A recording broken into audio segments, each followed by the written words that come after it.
Տիկին Մինասյան, ձեր հիմնական պահանջը այսօր այստեղ որն է։ Բարև ձեզ, մենք հավաքվել ենք այստեղ, որպեսզի մեր իրավունքների համար պայքարենք,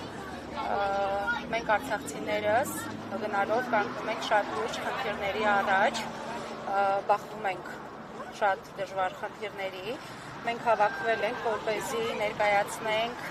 մեր Արցախ վերադառնալու խնդիրը, իսկ մինչև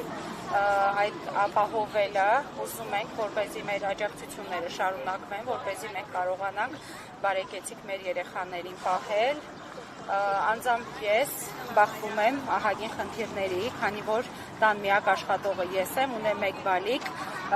չեմ կարողանում առանց աջակցության հոգալ իմ կացության հարցը, աշխատում եմ անգամ երկու տեղ, եթե ասում են, որ արցախցիները չեն աշխատում, ես անգամ աշխատում եմ երկու տեղ, սակայն չեմ կարողանում հասցնել իմ երեխայի հետ հոգալ այդ հարցերը։ Եկել ենք, որպեսզի պաշտպանենք մեր իրավունքները, ներկայացնենք, որ չենք կարող բախվելով նման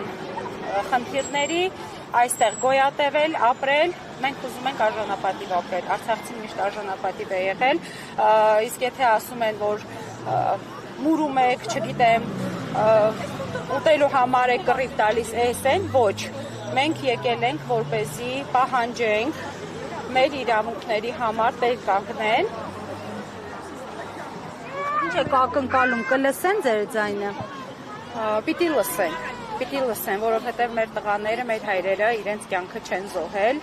արյուն թափել, որպեսզի իրանց ընտանիքները կանգնեն, ոչ միայն իրանց ընտանիքները, այլ հայերը կանգնեն նման խնդիրների առաջ։